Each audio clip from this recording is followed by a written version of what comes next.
hoy, que nos acompañen en esta charla. Seguramente algunos ya deben estar viendo a Ahmed, que está ahí en pantalla, y Julio, que no estamos viendo su imagen, pero seguramente ya en breve vamos a estar escuchando su audio. Le doy la bienvenida, por supuesto, a Ahmed, que está en Miami. Ahmed, muchas gracias por acompañarnos.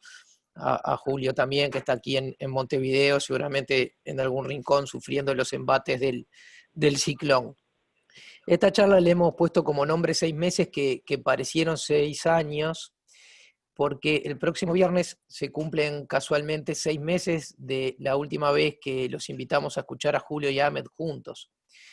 Y quizá algunos tengan presente aquella reunión, bastante distinta a las reuniones que hemos tenido en estos últimos 6 meses. En aquel momento nos pudimos reunir, pudimos compartir un café, unas medialunas inclusive, charlar, darnos la mano, cosas que hoy nos parecerían casi temerarias. Y desde aquel 4 de marzo en el Hotel Cottage en Montevideo hasta hoy, 2 de septiembre, la verdad que más que 6 meses parece que fueron 6 años de verdad. Y no solo por lo que ha pasado en los mercados financieros, sino por lo que ha pasado en cómo nuestras conductas y nuestra vida ha ido cambiando en este tiempo. Entonces se nos ocurrió ponerle ese nombre y nos parecía que era bueno, una buena oportunidad también para reencontrarlos a Julio y a Ahmed. Unos comentarios de orden de funcionamiento, simplemente antes de darle la palabra a Julio. Hemos silenciado el micrófono de los espectadores, siempre les pedimos disculpas y les agradecemos la comprensión. Esto es para que la charla sea un poco más ordenada. Está habilitado el chat exclusivamente con nosotros, con los expositores. Yo voy a tratar de cumplir un poco el rol de moderador y en el caso que quieran hacernos llegar preguntas, pueden hacerlo llegar a través justamente de ese chat, que tanto Julio como Ahmed y principalmente yo estaré atento a esas preguntas. Y también el mail para consultas, que es el info@becadvisors.com, que también lo vamos a estar chequeando acá desde la oficina por cualquier consulta. Algunas ya nos han llegado.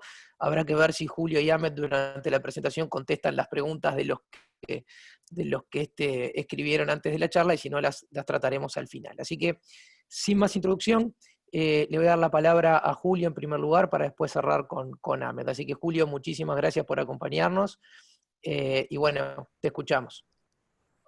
Bueno, muchas gracias, Andrés. Es un placer nuevamente poder reencontrarnos con Ahmed y poder estar intercambiando con todos ustedes un poco nuestra visión sobre los mercados y sobre la situación actual.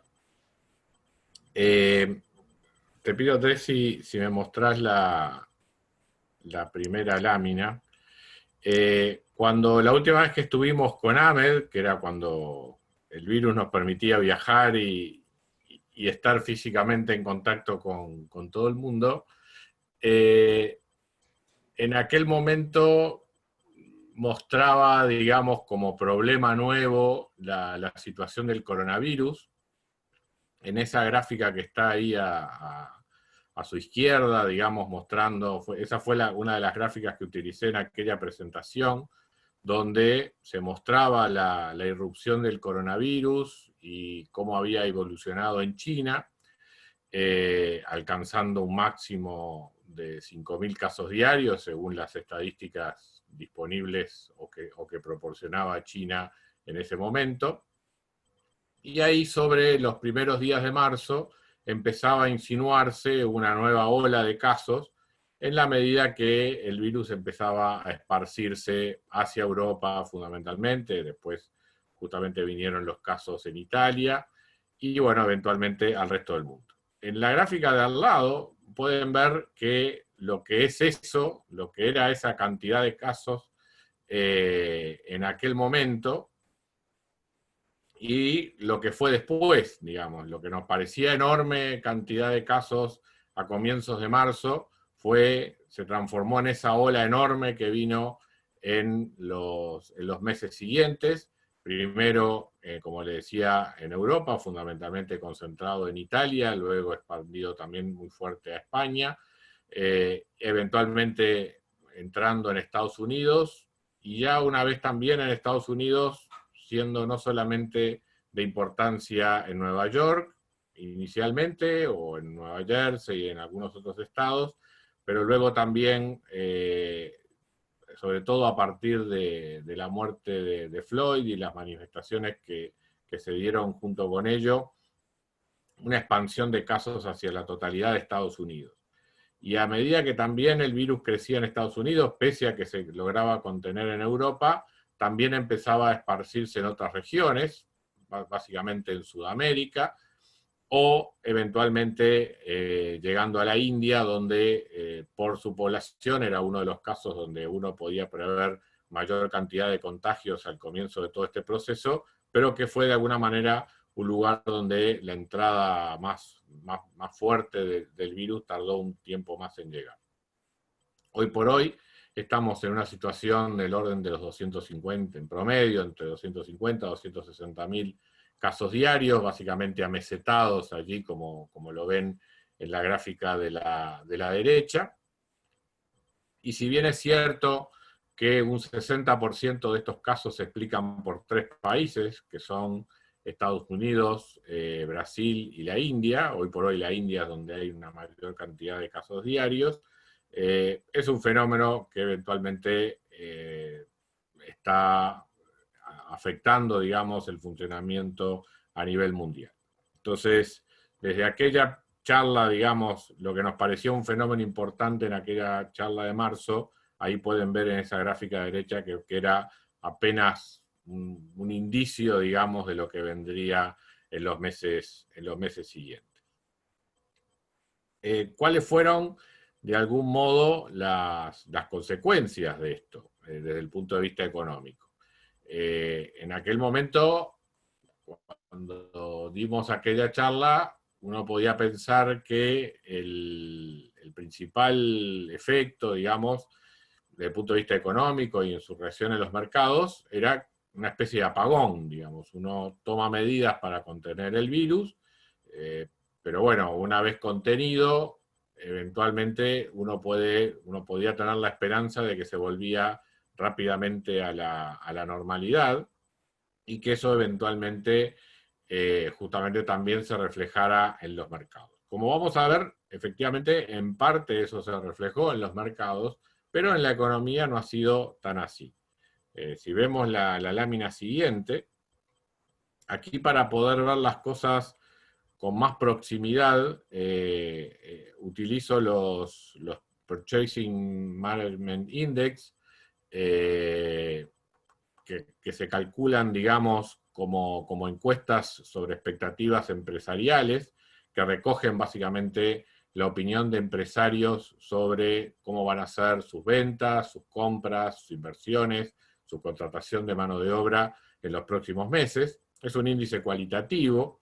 El valor de 50, que ustedes ven ahí como una línea negra, indica la base, digamos, del índice. Cuando está por encima de 50, indica crecimiento. Cuando está por debajo de 50, indica caída de actividad. En lo que tiene que ver con la actividad manufacturera, que es el gráfico de la izquierda, justamente en las distintas regiones, en Estados Unidos, China, excepto en la eurozona, que venía ya por debajo de 50 antes de la crisis, en general la actividad manufacturera se mostraba básicamente estancada en China, en un año que había sido muy difícil, el año 2019, con todo lo de la guerra comercial.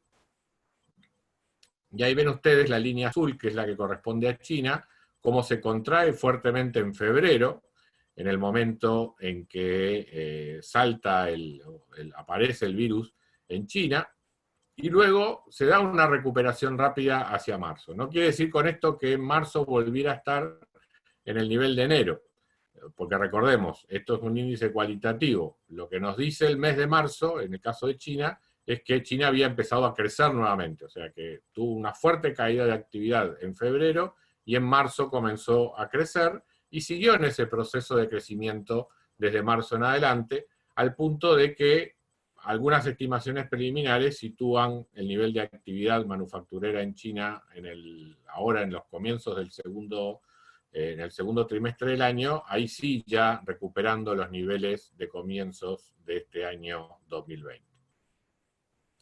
En lo que tiene que ver con la actividad de servicios, en China ocurrió algo similar.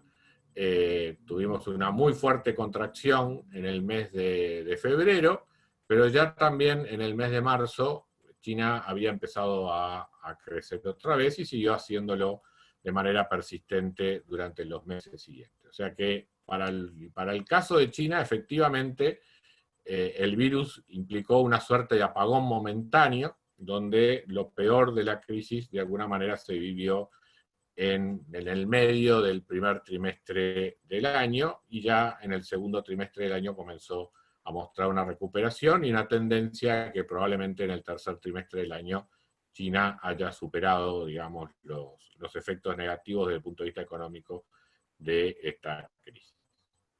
En cambio, las líneas para otras regiones muestra que, en primer lugar, como fue lógico, el efecto económico adverso vino después, en la medida que los contagios justamente vinieron después de lo que ocurrió en China, y fueron realmente muy fuertes, muy agresivas las medidas económicas que debieron aplicarse para poder frenar, digamos, la expansión del virus y no saturar los sistemas de salud, tanto en Europa, en Estados Unidos, como otras regiones del mundo.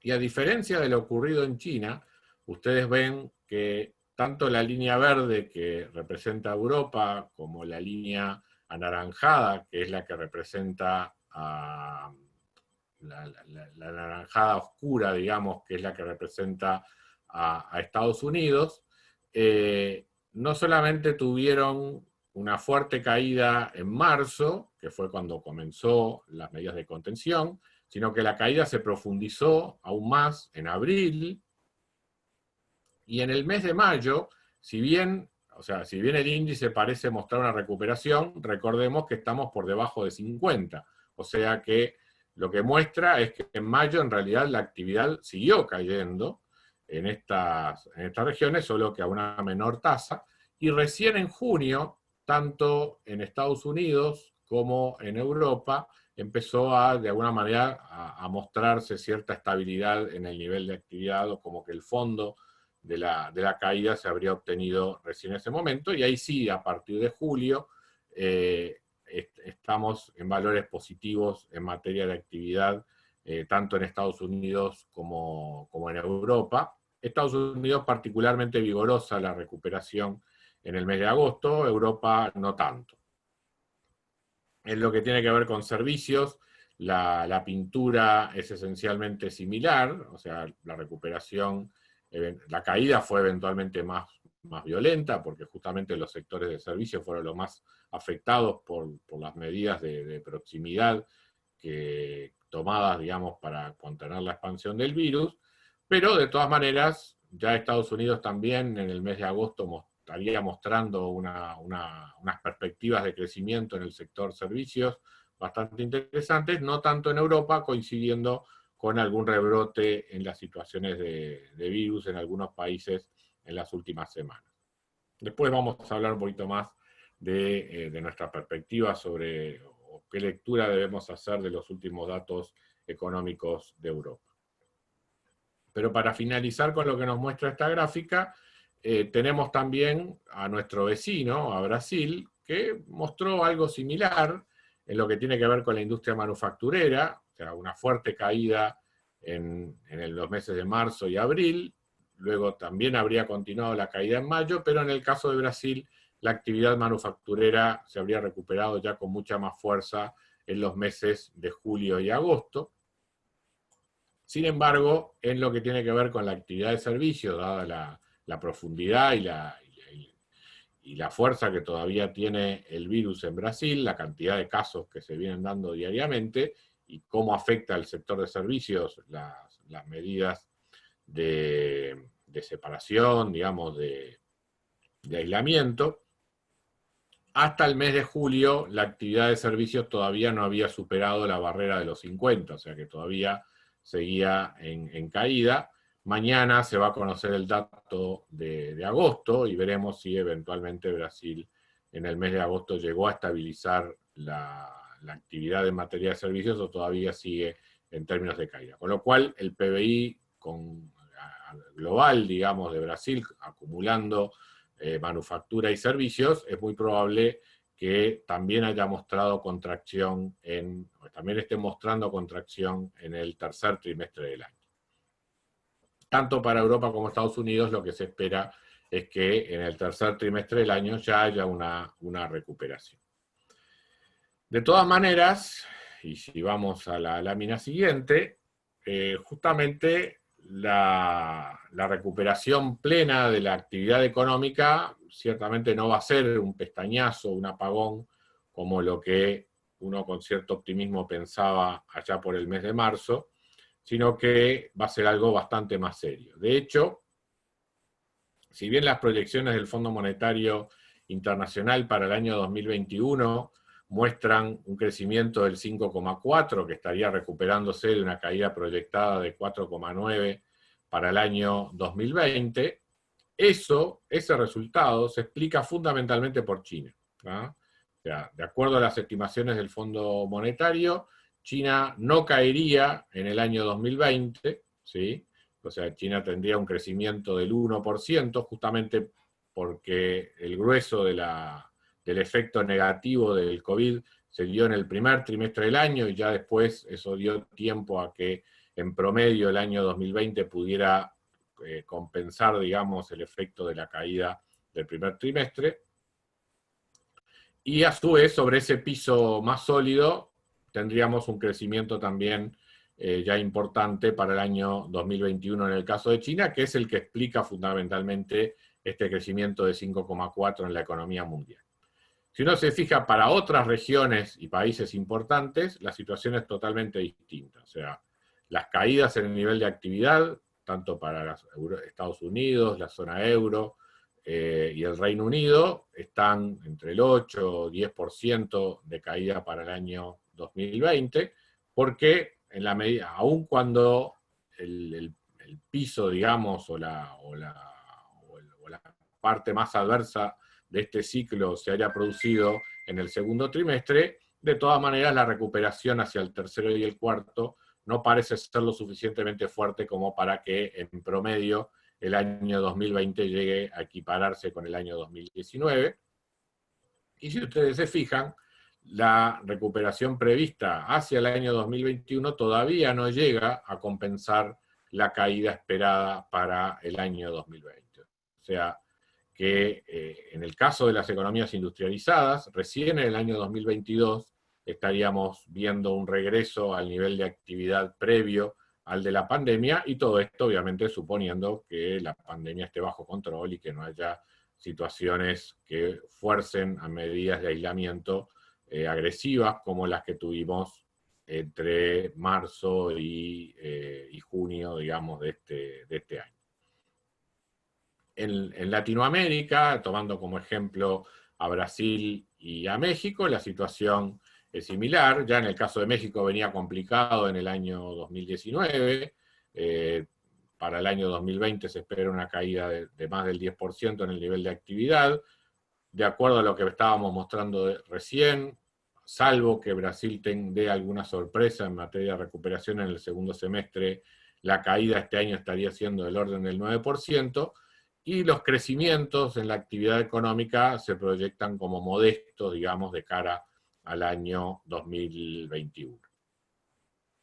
De modo que las consecuencias, digamos, desde el punto de vista del funcionamiento de la economía mundial, ciertamente son mucho más negativas de lo que se esperaba a comienzos de este año, porque además las medidas de distanciamiento suponen probablemente un efecto negativo sobre la tasa de crecimiento a largo plazo en las distintas economías. O sea, uno puede esperar una reducción en la productividad generada, un efecto bastante permanente, digamos, generado por el COVID, por lo menos hasta que haya vacunas confiables y ampliamente distribuidas que permitan atenuar o mitigar significativamente la capacidad de contagio del virus. Si eso no ocurre rápidamente, lo que seguramente veamos en los próximos años es la recuperación de ciertas tasas de crecimiento similares a la que tenía la economía mundial antes de esta crisis del COVID, pero sobre la base sobre un nivel más bajo. O sea, una situación donde crecemos en paralelo, digamos, pero por debajo del potencial que la economía mundial venía mostrando hasta el año 2019. Esa es, de alguna manera, nuestra perspectiva, digamos, de lo que es el comportamiento de la economía mundial.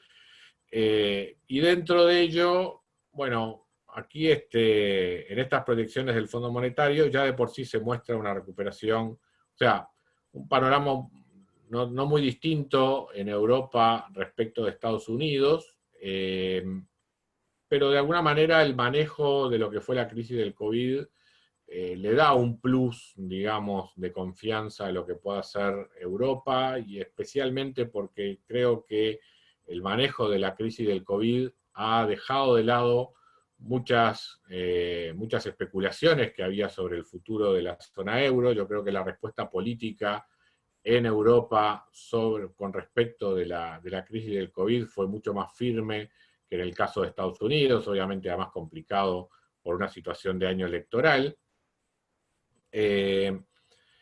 Y eso creo que eventualmente puede ser un factor positivo, digamos, sobre las expectativas de crecimiento para lo que es la zona de Europa a mediano plazo.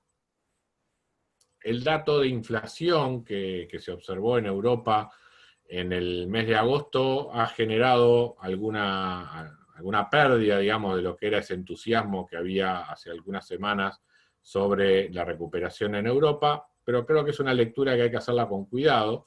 El efecto deflacionario que tuvo Europa en el mes de agosto fue fundamentalmente precios de la energía, o vinculados a la energía. El resto de los sectores tuvieron en general variaciones positivas, y la core inflation en la zona europea todavía se mantiene en el orden del 0,8% anual, que ciertamente está por debajo de la expectativa de 2% del Banco Central Europeo, pero no creo que podamos hablar de que en el caso de Europa estemos en una situación de deflación o con riesgos inminentes de deflación, sino que esto es lo que observamos en agosto, fue un fenómeno transitorio. Por lo tanto, seguramente va a haber nuevas medidas de estímulo por parte del Banco Central Europeo y de los distintos gobiernos europeos, pero creo que menos necesarias o de menos impacto o menos agresivas de lo que espera el mercado, dado que yo creo que la situación de Europa no muestra un empeoramiento tan significativo como para justificar medidas demasiado agresivas, más de las que ya se han puesto sobre la mesa. Yo creo que tengo más preocupaciones sobre lo que pueda ser el futuro de la economía norteamericana, máxime con lo que es el panorama electoral, y lo que pueda ser eventualmente los cambios en materia sociopolítica hacia el futuro, tanto si se mantiene Trump en la administración norteamericana como si hay un cambio hacia los demócratas. Pasamos a la siguiente lámina, Andrés. Justamente para decir algunas palabras, digamos, sobre cómo estoy viendo la macroeconomía en corto plazo en Estados Unidos y algunos riesgos latentes en materia de inflación que pueden llevarnos a un panorama bastante distinto al que nos acostumbramos en esta década que está terminando, en lo que tiene que ver con las tasas de interés y el comportamiento de los mercados de renta fija. Tras la crisis de 2008, la Reserva Federal de Estados Unidos respondió de manera muy agresiva, con una fuerte expansión monetaria, que se refleja en esta línea naranja que ven en el gráfico de la derecha.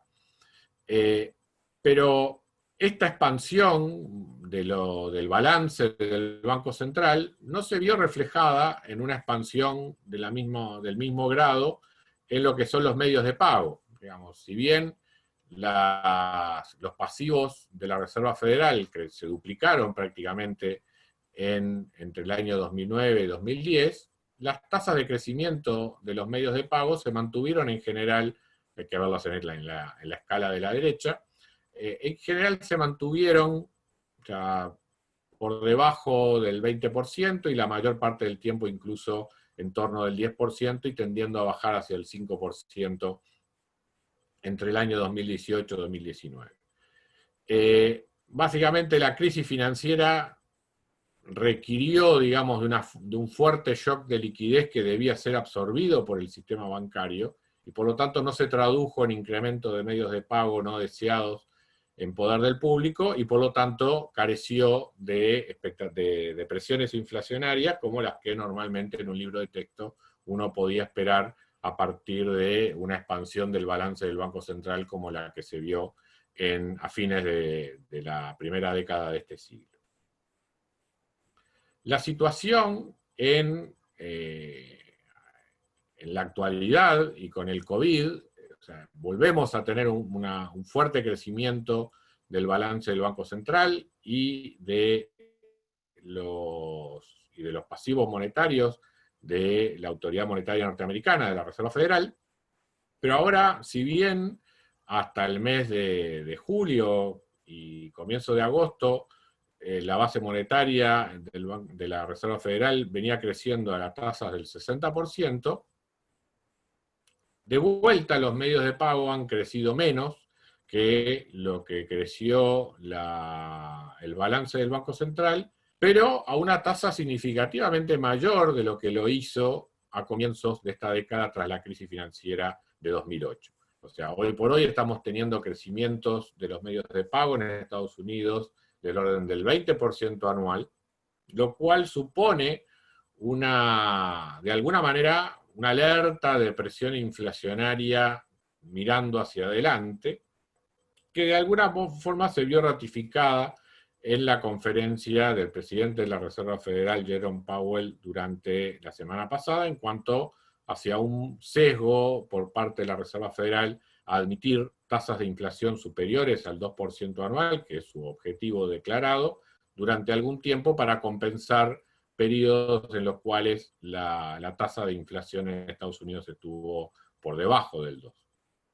O sea que de alguna manera ya dejó de ser simétrica la penalización en cuanto a tener una inflación por encima o por debajo del 2, y pasó a ser como una suerte de penalización dinámica, donde, según la cual, si la economía está durante mucho tiempo con una inflación por debajo del 2, hay, para la autoridad monetaria norteamericana, es peor, pasa a estar peor tener una inflación por debajo del 2 que tener una inflación por encima del 2, o una relativa menor penalización para una inflación superior al 2 que para una inflación por debajo del 2, lo cual le da un sesgo expansivo a la política monetaria, que se reflejó, digamos, este anuncio en un empinamiento de la curva de rendimientos en Estados Unidos, sobre todo en los plazos largos, y un debilitamiento del dólar, por lo menos hasta ayer. Hoy cambió un poco ese fenómeno, pero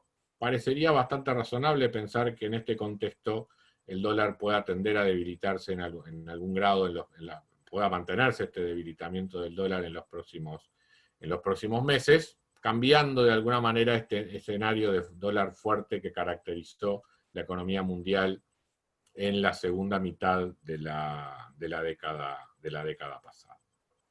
Entonces, un elemento de riesgo que no estuvo presente durante la década del 10, pero que puede aparecer en la década del 20, es el riesgo inflacionario y eventualmente lo que ello implica, digamos, sobre la gestión de portafolios de renta fija, donde eventualmente la posibilidad de que la Reserva Federal tenga que responder, digamos, más rápidamente de lo previsto a mayores presiones inflacionarias puede generar disrupciones o algún tipo de perturbaciones en el mercado de renta fija.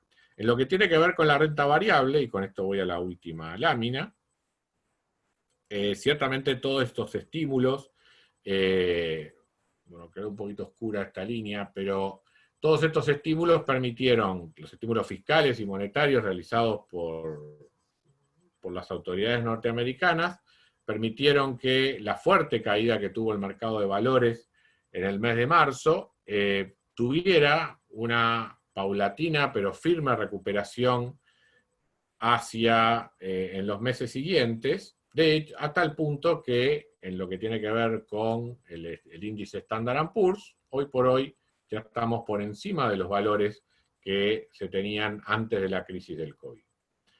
Pero debemos advertir que este crecimiento ha estado explicado por un número relativamente pequeño de empresas, que son las que lideran el Nasdaq, digamos, o sea, básicamente las empresas tecnológicas, las cuales han subido sensiblemente más que el promedio. Cuando uno excluye del Standard & Poor's estas empresas, uno lo que ve es que el índice de acciones norteamericanos no difiere mucho en su evolución de lo que son los índices de acciones de otras regiones en las cuales todavía no se recuperaron los niveles previos a la crisis del COVID. O sea que ha habido un fenómeno particular en lo que tiene que ver con las empresas tecnológicas, que son las que han tenido más empuje, digamos, en la evolución de estos meses. Y bueno, justamente para profundizar este tema, es el centro que le estoy levantando a Ahmed para que continúe con su exposición, así que le cedo el piso a Ahmed, y bueno, un gusto haber estado con ustedes y quedo a las órdenes para cualquier consulta. Muchas gracias, Julio. Siempre un placer hoy. Perdón. No, por favor, Ahmed, no, simplemente quería agradecerle a Julio y nada, presentarte a ti, Ahmed, que como bien dijo Julio, te dejó la pelota, como decimos acá en Uruguay, en el área para que la cabecees, y esta presentación de la burbuja Big Tech, sin duda que es algo que nos preocupa a todos, porque muchos clientes nos vienen preguntando desde hace meses, en realidad, si el mercado no ha rebotado demasiado rápido. Entonces hay un particular interés por ver cuál es tu opinión respecto a este tema. Así que no te interrumpo de nuevo, Ahmed, la palabra es tuya y quedamos atentos, y al final, por supuesto, con las preguntas para ambos. Perfecto, gracias, Andy. Gracias, Julio. Siempre un placer oírte y sí, increíble que fue hace 6 meses que estuvimos ahí en Uruguay. Parece como el título 6 años, ¿verdad? O 6 décadas quizás. Estamos en otro mundo, pero de veras, Julio me hizo una transición perfectamente bien. O sea, la presentación la tengo como título, que si estamos en una burbuja de Big Tech. Antes de comenzar, a pesar de, además de ya agradecer a Julio, quería agradecer a Andy, a Jorge, a Federico, a Santiago, a todos ahí, el equipo de Beca, por invitarme de nuevo a estar aquí con ustedes. Quizás un formato un poco diferente como antes, pero bueno, vamos a comenzar. El S&P 500 continúa su ascenso cada vez más impulsado por el aumento de las acciones tecnológicas, pero hay algo siniestro debajo de la superficie. La fortaleza de unos pocos titanes tecnológicos ha dado como resultado un mercado de acciones increíblemente concentrado, en el que la capitalización de Google, Amazon, Microsoft, Apple y Facebook es casi una cuarta parte del índice. La estrechez del mercado plantea 3 preguntas importantes. ¿Está el sector tecnológico en una burbuja? Segundo, ¿qué hará estallar esta burbuja? Y número 3, si la burbuja tecnológica explota, ¿el S&P 500 la ignorará o caerá con las empresas tecnológicas gigantes? Creo que las acciones tecnológicas muestran cada vez más características de una burbuja, pero la manía podría expandirse aún más mientras que la inflación sigue siendo baja y las condiciones monetarias se mantengan acomodaticias. Eso no significa que no podamos tener correcciones ocasionales. Para que tengan una idea, el Nasdaq tuvo no menos de 10 correcciones del 10% durante la burbuja tecnológica al fin de los 90, más tuvo una caída de 20% antes de llegar a sus niveles máximos. Cada década ha tenido su burbuja. Como puede ver con este cuadro, cada década en los últimos 60 años ha experimentado con su propio exceso financiero. En cada caso, 3 fuerzas alimentaron estas manías. Una fase extendida de política monetaria fácil, una narrativa que condujo fondos hacia activos de moda y un periodo prolongado de rendimientos superiores que acentuó la inevitabilidad de participar en la burbuja. En la década de los 60, la manía rodeaba las llamadas acciones Nifty 50, como lo ejemplifica Disney.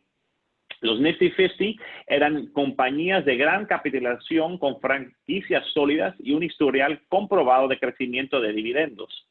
Mientras tanto, el periodo de baja inflación de 1960 a 1966 permitió que la Reserva Federal de los Estados Unidos mantuviera las tasas de desempleo por debajo del Nauru, lo que indicaba que la política era acomodaticia.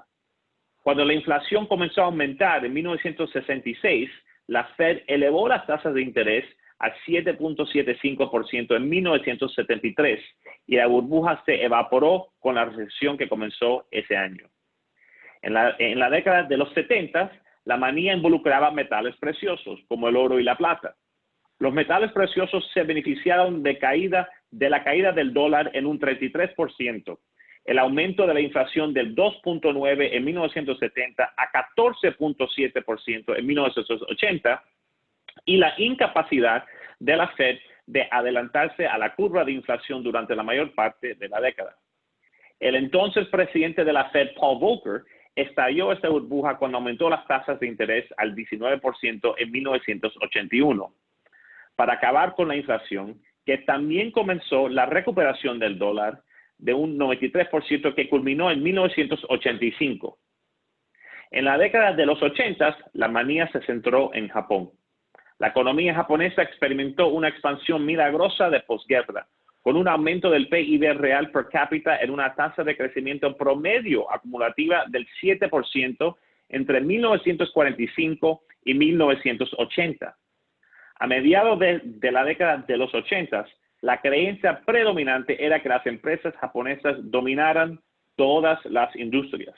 Además, después que el ministro de Finanzas permitió que el yen se subiera luego del Acuerdo Plaza de septiembre de 1985, el Banco de Japón redujo las tasas de interés a un 2.5%, creando condiciones monetarias domésticas muy fáciles.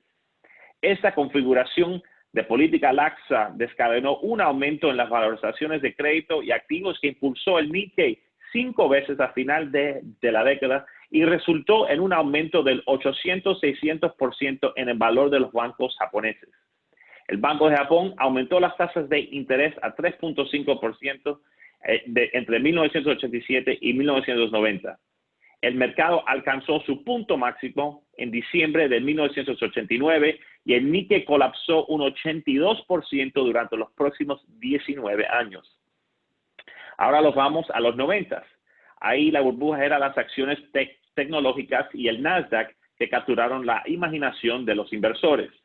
El Internet impulsó un aumento en el crecimiento de la productividad a un máximo de 2 décadas y los inversores entendieron que la destreza de ganancia del sector apenas estaba comenzando. Además, a medida que la inflación cayó durante la década de 1990, el entonces presidente de la Fed, Alan Greenspan, mantuvo las tasas de interés fijas durante 4 años antes de reducir la tasa de fondos federales a 75 puntos básicos en 1998. En consecuencia, con la euforia resultante, los inversores llevaron la valorización del Nasdaq a una relación PE de 72, extrapolando hacia el futuro un crecimiento de ganancias desproporcionado. La burbuja explotó cuando la Fed normalizó la política. Ya estamos viendo un patrón.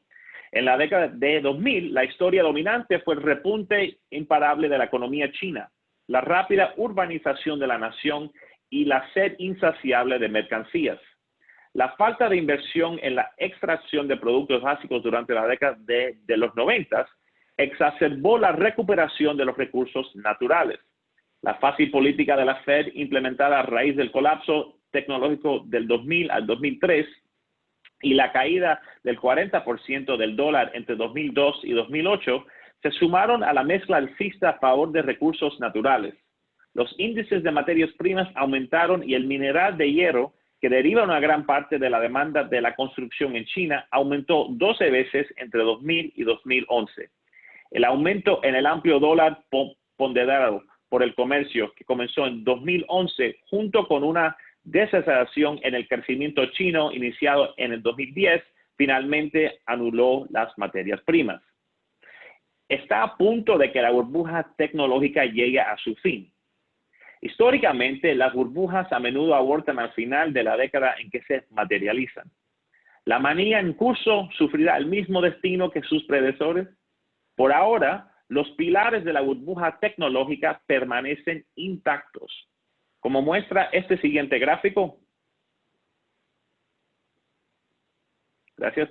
La fortaleza de las acciones tecnológicas refleja tanto su capacidad superior para generar crecimiento del flujo de efectivo como la disminución estructural en los rendimientos de los bonos.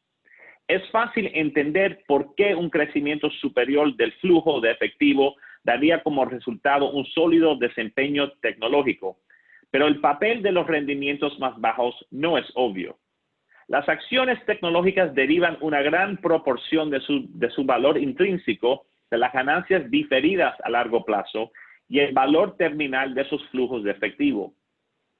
Estas ganancias distantes son sensibles a las fluctuaciones en la tasa de descuento y por lo tanto su valor presente se dispara cuando los rendimientos de los bonos caen. La capacidad de la tecnológica para generar ganancias en expansión permanece intacta. Las empresas han reducido los gastos de capital debido a la crisis del COVID-19, pero continúan gastando en sus necesidades de software y hardware. La creciente prevalencia de los arreglos del trabajo desde el hogar y la proliferación de ataques cibernéticos globales solo alimentarán el rendimiento superior del beneficio del sector tecnológico. Crucialmente, el dinero fácil y las bajas tasas de interés perdurarán durante un periodo prolongado. Como dijo el presidente de la Fed, Jerome Powell, ni siquiera estamos pensando en aumentar las tasas.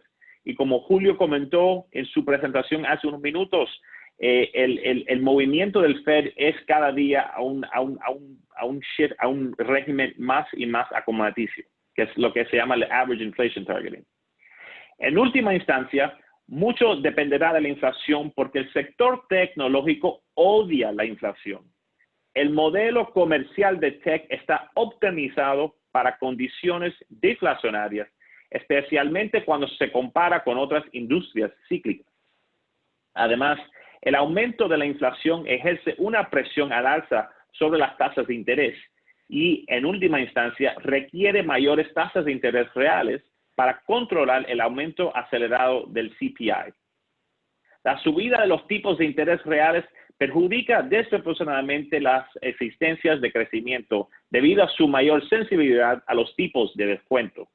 La inflación se mantendrá baja si el mercado laboral permanece lejos del pleno empleo. El lento progreso en los indicadores de empleo sugiere que la tasa de desempleo estará por encima de la tasa de inflación no acelerada del desempleo, el NAURU, durante al menos 2 o 3 años. La deceleración en la velocidad del dinero y la debilidad en la demanda solo exacerbarán la baja inflación en el próximo año o 2. En este contexto, las valorizaciones tienen espacios para una mayor expansión. El Nasdaq puede ser costoso, pero está lejos de los niveles de exorbitante de la década de los 90, cuando los rendimientos nominales a 10 años se ubicaron en 6.8%, en comparación con el actual, que está como 0.7. Y los TIPS a 10 años arrojaron 4.3 en ese instante y no su 0.9 negativo actual. En efecto, tanto la prima de riesgo de renta variable como las tasas de crecimiento esperadas a largo plazo integradas en las acciones tecnológicas son mucho más conservadoras que a fines de la década de los 90. Finalmente, los inversores se han perdido la recuperación de las acciones, lo que implica que una gran proporción de las ganancias de acciones tecnológicas no se han acumulado para muchos inversores. Como muestra este gráfico, desde 2010, las empresas han sido los principales compradores de acciones, mientras que los hogares y los planes de pensiones han vendido constantemente la clase de activos. Además, el sentimiento de los inversores sigue siendo fuertemente bajista y las tenencias de efectivo de inversores y hogares han aumentado a raíz de la pandemia del COVID-19. Por lo tanto, existe una gran demanda acumulada de activos financieros. La operación no hay alternativa invitará a los inversores a invertir fondos en acciones con las tasas de 10 años bajísimas y las cortas a cero. Las acciones tecnológicas se beneficiarían de esta tendencia. Las burbujas son muy peligrosas para los inversores. La falta de participación en medio de una manía a menudo resulta en un desempeño desastroso para los inversores institucionales. Pero permanecer demasiado tiempo en el activo burbujante puede ser más letal para el desempeño de una cartera. Esta dicotomía significa que mientras que existe una baja inflación y una política monetaria fácil, no podemos ni infravalorar ni sobreponderar las acciones tecnológicas. Otro riesgo inherente a las burbujas es que a menudo son volátiles y la exuberancia tecnológica actual no será diferente.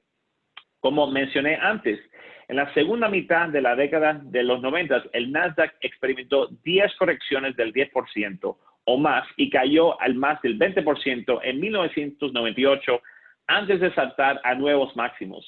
Yo sería neutral en tecnología en este momento. Dos riesgos potenciales que pueden cristalizar un periodo de corrección en las acciones tecnológicas durante el resto del 2020 son los siguientes. Primero, riesgo número 1, un dólar débil. Las acciones tecnológicas prosperan con un dólar fuerte porque es sinónimo de baja inflación y bajos rendimientos. En consecuencia, un dólar en aumento ejerce un empuje al alza sobre los múltiplos tecnológicos. El dólar está cayendo presa de una confluencia de factores. De hecho, creo que el dólar americano está entrando en un mercado bajista estructural que durará hasta que llegue la próxima recesión. Las perspectivas para la balanza de pagos de Estados Unidos se están deteriorando bruscamente a medida que el déficit gemelo aumenta más. Además, la tasa de ahorro nacional se mantendrá en una tendencia bajista después del 2020.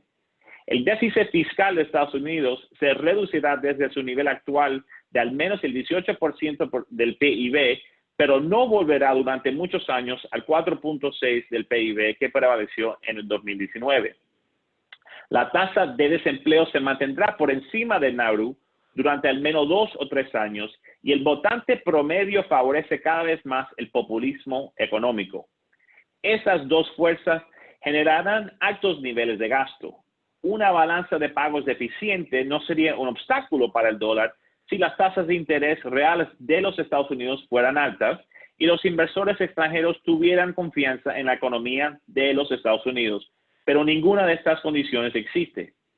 Las tasas de interés reales de Estados Unidos han caído en relación con el resto del mundo y el impacto económico de la segunda ola de infecciones por el COVID-19. Además, la reciente emisión de bonos comunes por la Unión Europea reducirá la probabilidad de una ruptura del euro, lo que reduciría las primas de riesgos europeas.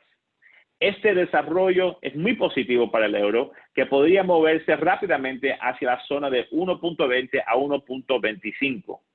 La recuperación económica global amplifica el impulso negativo para el dólar.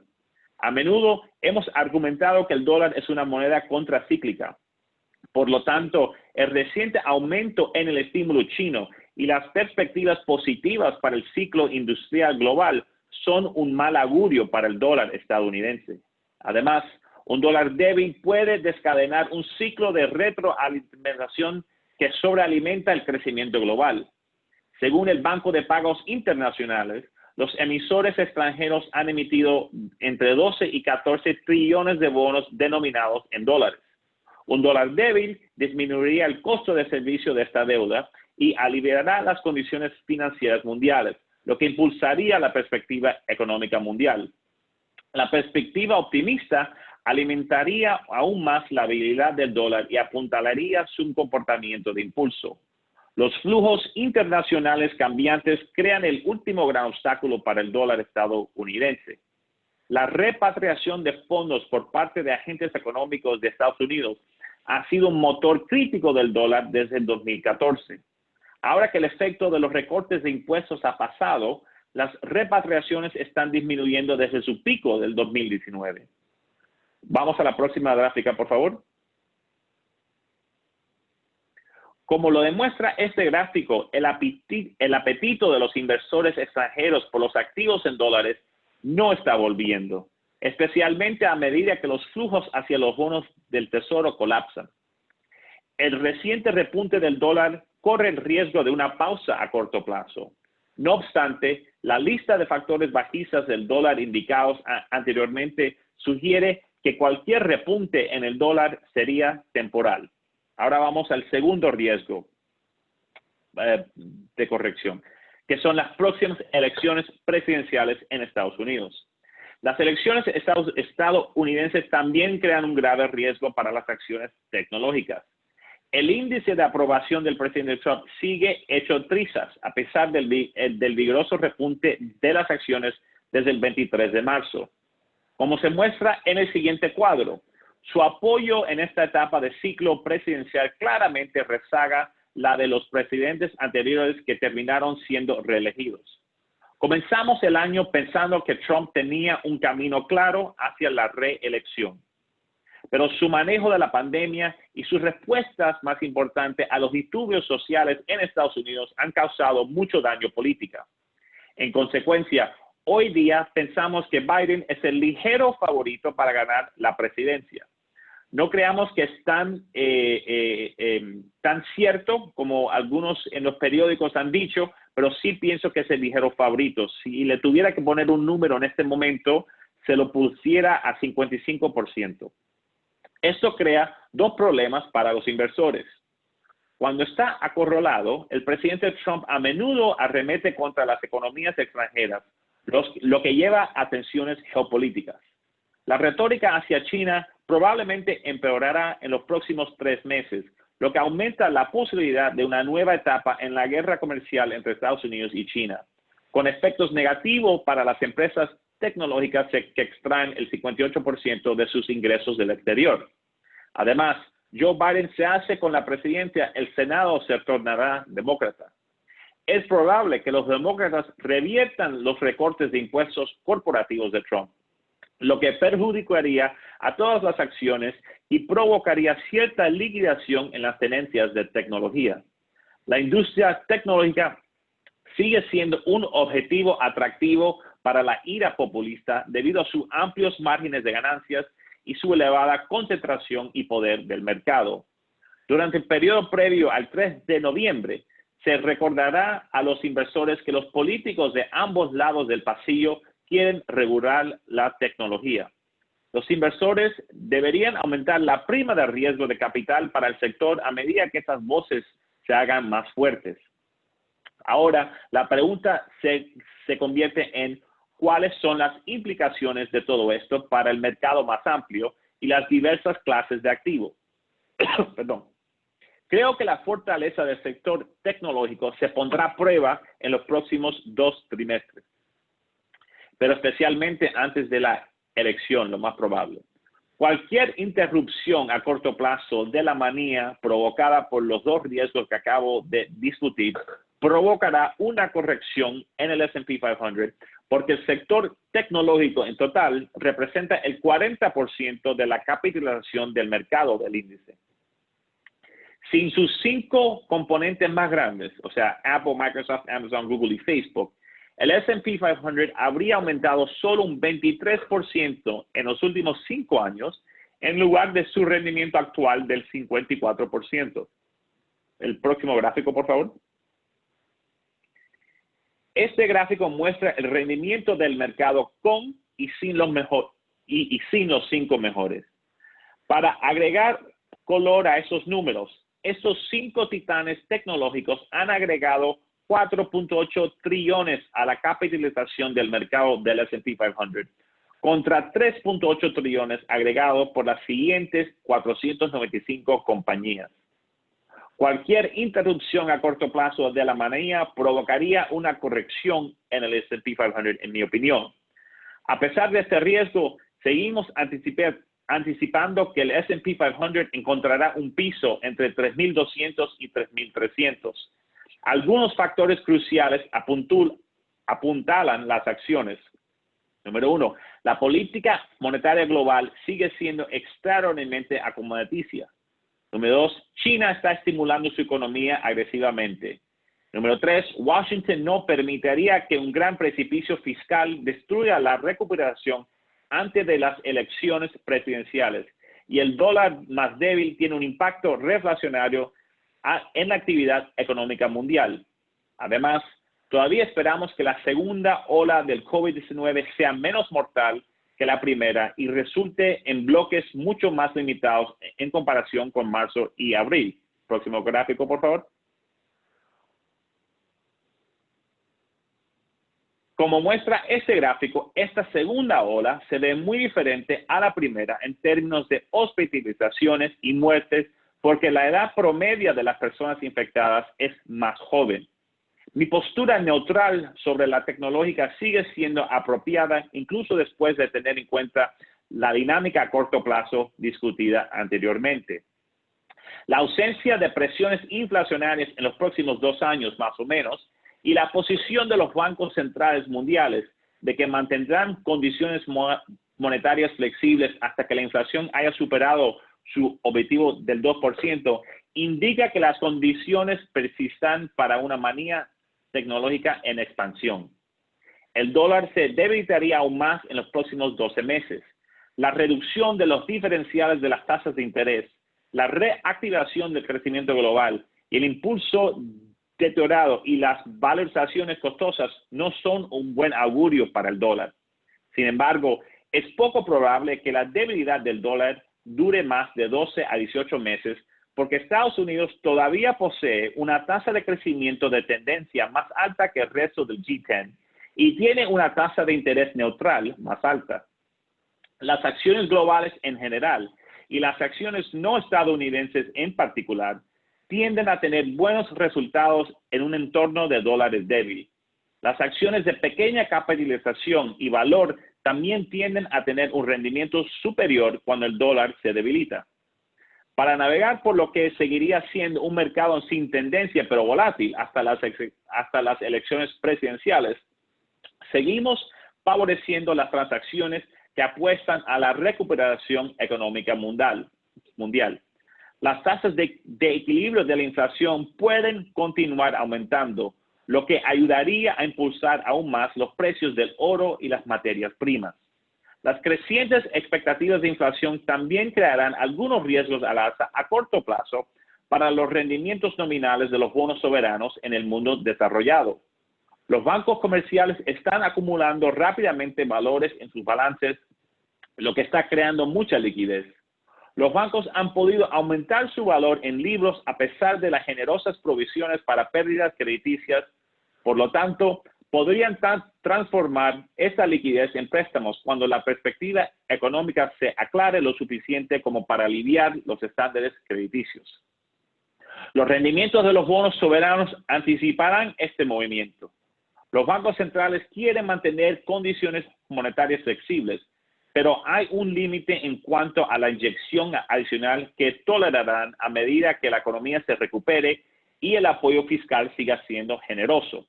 Por lo tanto, si bien las tasas de equilibrio de la inflación pueden subir, la disminución de los rendimientos reales parece agotada. Si los bancos centrales no inyectan más y las expectativas de inflación aumentan, las tasas de interés reales dejarán de disminuir y las tasas nominales comenzarán a subir. La plata aún debería superar al oro en este escenario. Si bien hemos sido positivos con el oro desde el verano del año pasado, más recientemente hemos favorecido la plata. Los usos industriales constituyen una parte mayor de la demanda de plata que la del oro. Como resultado, la relación plata y oro es altamente procíclica. Si bien el oro es vulnerable a una mayor mejora en el sentimiento económico, la plata continuará brillando en un entorno donde las expectativas de inflación aumentan aún más y la actividad económica se está recuperando. Me siguen gustando las acciones cíclicas mundiales en relación con las defensivas. Un rendimiento superior de los valores cíclicos en relación con las acciones defensivas también es consistente con mayores expectativas de inflación, un aumento de la relación plata y oro y un dólar estadounidense más débil. Ok, y con eso ya termino mis comentarios preparados.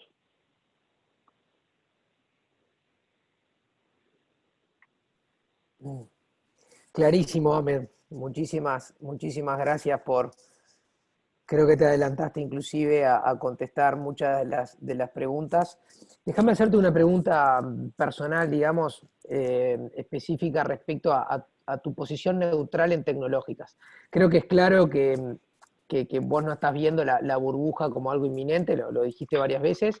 También dijiste que puede haber correcciones, que en el pasado ha habido correcciones antes de que las burbujas exploten, y por eso tu posición neutral. Y también dijiste que un 80% del índice Standard & Poor's hoy es tecnológicas. Entonces la pregunta es... No, 40%. 40, perdón, 40. 40, sí, no, si fuera 80, sí, sería otro. Está clarísimo, ¿no? 40. Y que además de ese 40% hay un 25% que son nada más que 5 empresas. Exacto. La pregunta el sector tecnológico es 40 y las 5 son más o menos un cuarto.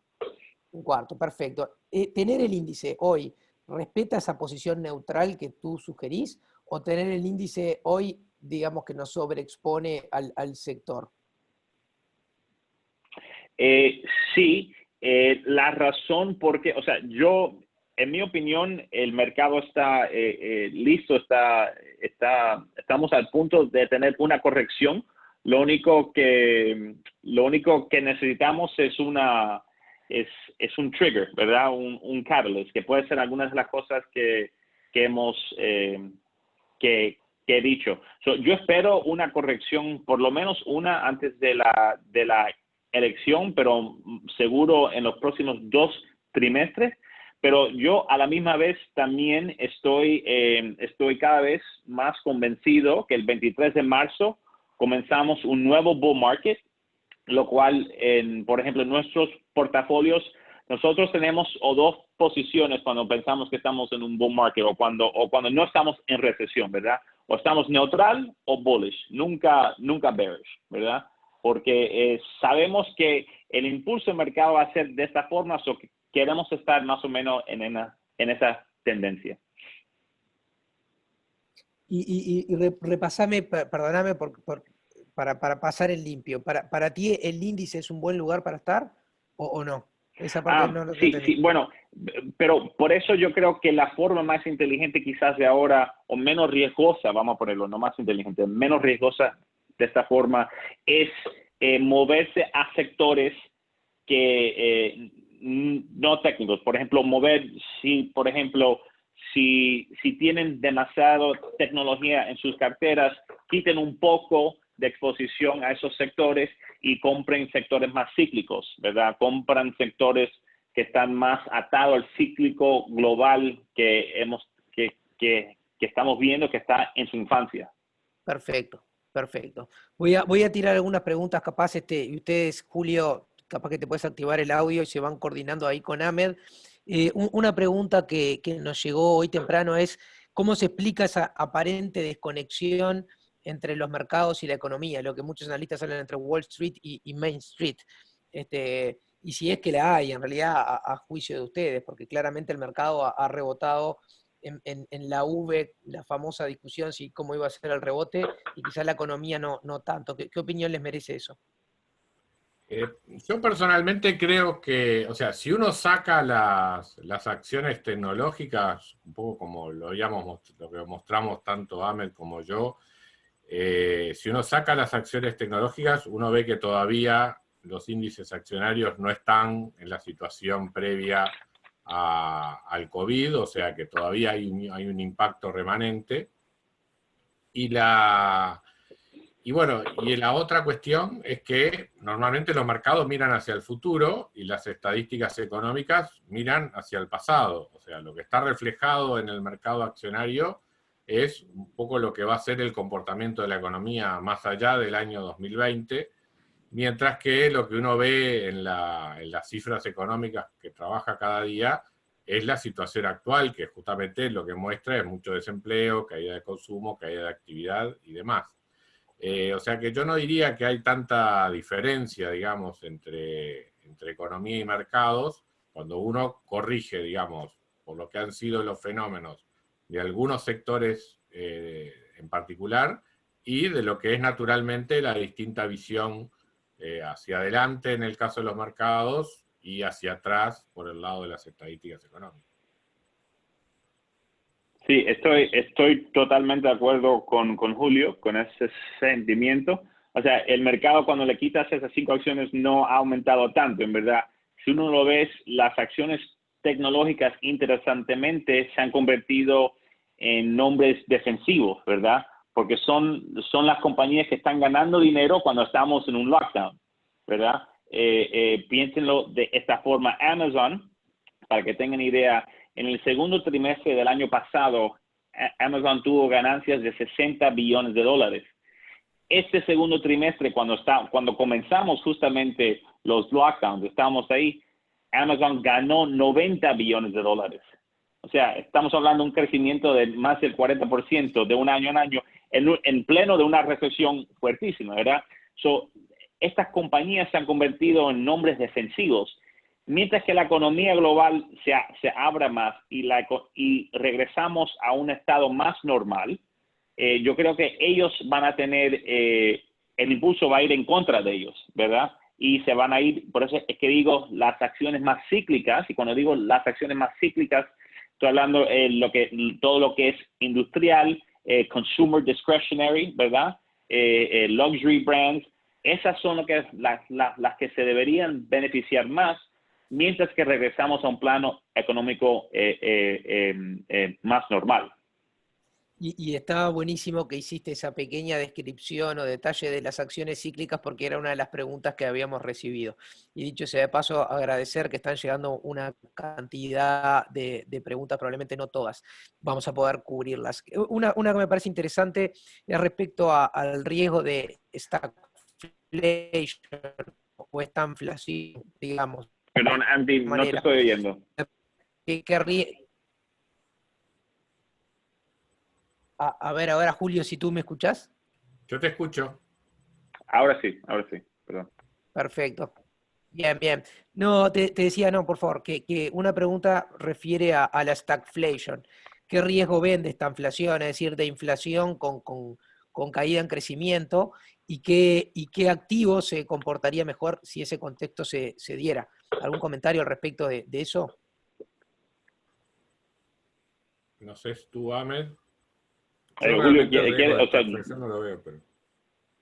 Sí, o sea, yo igual coincido con usted, en estos momentos no lo veo, pero yo creo que en los próximos años se va a convertir en un riesgo más grande, o sea, pero por lo menos 2 o 3 años no lo veo. Pero cuando veo aún más allá en la década, sí estoy viendo condiciones más, lo que sería stagflationary. Condiciones. Y para que tengan idea, lo que se beneficia más en un ambiente stagflationary son cosas como el oro, los tips, los real assets, fincas, o sea, todo lo que es real estate, que ese tipo de sector. Perfecto, perfecto. Una pregunta que nos llega, que utiliza un término, digamos, bien interesante, es ¿cuándo se concretará la promesa europea? Y específicamente pregunta también sobre el sector financiero europeo. Y acá, Julio, recuerdo que hace un tiempito en uno de tus podcasts, en los audios, vos hablabas de que Europa de nuevo era una recomendación y un poco decías, bueno, tantas veces lo hemos dicho, pero parece que ahora sí, la pregunta esta parece reflejar eso, la promesa de Europa. ¿Se va a concretar y específicamente el sector financiero? ¿Se animan a contestarme eso? Bueno, a ver, yo creo, o sea, Europa se ha convertido en la nueva América Latina, digamos, una especie de eterna promesa, pero, a ver, yo creo que hay 2 o 3 elementos que le juegan a favor a Europa mirando hacia el futuro. Uno, que es una economía muy abierta, y por lo tanto la recuperación que está teniendo China le debería repercutir mucho más a Europa que a Estados Unidos, donde al revés, digamos, un poco lo que comentaba Ahmed, hay mucho más riesgos de que se vea más enfrascado en una situación de guerra comercial que a que vuelva a adoptar un modelo, digamos, de economía abierta o de liderazgo hacia el libre comercio en el mundo. O sea, gane quien gane, yo creo que ha quedado un daño allí en lo que es el liderazgo de Estados Unidos en la apertura comercial internacional, que va a ser difícil de revertir, y de alguna manera el hecho de que Europa esté más integrada al mundo lo va a ayudar en lo que tiene que ver con la recuperación de China post pandemia. El otro elemento es que ciertamente muchas diferencias políticas internas en Europa, sobre todo incluso hasta el cuestionamiento al propio futuro del euro, yo creo que esta pandemia ha servido, digamos, para diluirlo un poco, y de alguna manera el sentido de cooperación creo que ha predominado bastante, y eso ha dejado de lado muchas incertidumbres que existían sobre el funcionamiento de la Unión Europea, la cual realmente yo creo que en esta crisis sí dio la talla en cuanto a respuestas políticas, tanto desde el punto de vista fiscal como monetario. Le queda en el debe a Europa la realización de reformas estructurales, que son las que han afectado su crecimiento a largo plazo, y eso yo creo que es su principal factor de rezago. Sobre todo, digamos, en lo que tiene que ver con mercados accionarios, la ausencia de grandes nombres tecnológicos en Europa yo creo que es un diferencial con respecto a Estados Unidos, pero si, como dice Ahmed, podemos pensar en los próximos años hacia un perfil más de acciones cíclicas, o podemos entrar en una etapa donde las acciones cíclicas tienen un rol más importante, yo creo que la recuperación de Europa también puede tener un diferencial con respecto a Estados Unidos, y a eso se le suma además la expectativa de la relativa valorización del euro respecto al dólar. En cuanto al sistema financiero, está problemático por un escenario de baja de tasa de interés, pero en líneas generales, digamos, parecería que los riesgos de incobrabilidad de préstamos asociados a esta crisis del COVID están relativamente atenuados por lo que señalaba Ahmed en cuanto a amplia disponibilidad de liquidez que tiene el sistema. Tanto en Europa como en Estados Unidos, uno observa en las últimas semanas que si bien los depósitos del sistema crecen, los activos del sistema están cambiando después de haber crecido el crédito fuertemente en abril y mayo y hasta junio. En julio hay una mayor tenencia de valores públicos por parte de los bancos, justamente compensando lo que seguramente ha sido un aumento de la morosidad a medida que la crisis aumentaba. Y eso le ha dado una posición de cierta fortaleza desde el punto de vista patrimonial que le debería permitir sortear esta crisis relativamente bien. O sea, el mercado todavía castiga mucho a las acciones financieras, pero yo creo que con las valuaciones actuales y en la medida que los resultados en los próximos trimestres no sean menos negativos de lo esperado o incluso sean más positivos de lo esperado, yo creo que ahí puede dar lugar a una recuperación del sistema financiero, de las acciones financieras, tanto en Europa en particular, yo creo que también en Estados Unidos. Sí, Gracias, Julio. Coincido ahí mucho con Julio. Yo pienso que en los próximos 2 años hay más probabilidad que los mercados europeos tengan mejores ganancias que los americanos, que no al otro lado, por los próximos 2 años. Pero más a largo plazo, todavía como mencioné en la presentación, que Europa todavía tiene problemas estructurales que a largo plazo hacen las valorizaciones más bajas comparado a Estados Unidos. O sea, cómo deben ser, yo creo. Pero en los próximos 2 años sí veo una oportunidad para que los mercados europeos tengan mejores ganancias que los de Estados Unidos. Perfecto. Voy a cerrar, van a quedar algunas preguntas afuera, pero le quiero hacer una pregunta específica de cada mercado a cada uno de ustedes. Ahmed, en marzo, cuando hiciste la presentación acá en el Cottage, el tema principal era las elecciones en Estados Unidos. En aquel momento Bernie Sanders todavía era un candidato que corría por el lado demócrata, que hoy ya no es más.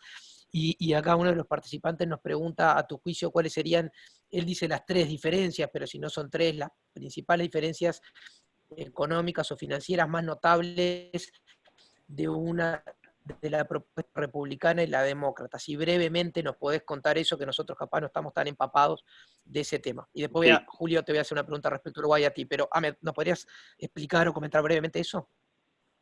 sí, claro. Bueno, la gran diferencia, yo creo, bueno, mucho va a depender también si el Senado cambia o no. Lo más probable es que si Biden gana la presidencia, vamos a ponerlo de esta forma. Históricamente, cuando hay un cambio que el incumbent pierde, normalmente se lleva si hay una Cámara del Congreso que no está de su partido. So, históricamente, eso es lo que pasa. Obviamente estamos en momentos extraños, pero históricamente eso es lo que pasa. Lo más probable es que si Biden gana, también los demócratas se llevan el Senado, lo cual quiere decir que en ese momento él potencialmente tiene los votos suficientes para cambiar la ley corporativa de impuestos de Trump del 2017.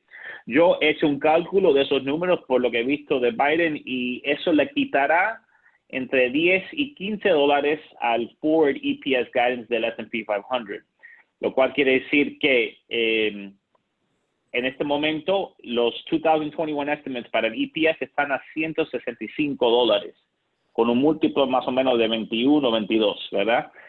So, si cambian esa ley, le tienes que quitar conservadoramente 10 dólares y agresivamente 15 dólares a esa cifra, si hay un cambio en la ley corporativa. So, eso sería una diferencia importante. Pero a la misma vez, Biden quizás sería más dispuesto, especialmente con un Senado demócrata, a tener más gastos fiscales. O sea, son programas de infraestructura, por ejemplo, sería muy probable, un programa de infraestructura bien grande sería muy probable bajo una administración de Biden, por ejemplo. Otra diferencia sería en el tema regulatorio. O sea, te dije uno negativo, entonces le dije otro positivo, ahora le vuelvo a dar otro negativo, que es el tema regulatorios. Seguramente Biden, a través de lo que se llaman executive orders en Estados Unidos, que son órdenes que vienen directamente del ejecutivo, del presidente, y no requieren el apoyo del Congreso, que afecta lo que se llaman las agencias, que son actualmente las organizaciones que implementan las leyes aquí en Estados Unidos. El presidente tiene bastante poder sobre esos cuerpos, ¿verdad? So, él aumentará la presión regulatoria en Estados Unidos. So, esos son tres diferencias, yo creo que son importantes. Buenísimo, claro y bien concretito. Julio, para cerrar acá, también alguien nos pregunta acerca de las expectativas de crecimiento para Uruguay, porque hoy medio que hemos dejado a Uruguay y a la región de lado, pero para que nos des un titular, digamos, cómo ves la situación de Uruguay, de crecimiento, y también preguntarte si no te pongo en un aprieto, en ese contexto que se ve, que han un poco Ahmed explicado de debilidad del dólar, si eso es aplicable también para la realidad uruguaya. A ver, Uruguay afortunadamente, digamos, ha podido contener bastante la expansión del virus y eso ha significado un retorno a la actividad en algunos sectores relativamente rápida, o sea, más o menos todos los indicadores de avance muestran, digamos, que hacia julio-agosto estaríamos muy cerca de los que eran niveles previo, digamos, a la crisis, sobre todo a la crisis del COVID, todo lo que tiene que ver con ventas minoristas, ventas mayoristas, producción de alimentos, sobre todo, son sectores que han tenido impactos relativamente bajos. La construcción está en niveles similares o incluso quizás un poco superiores que un año atrás.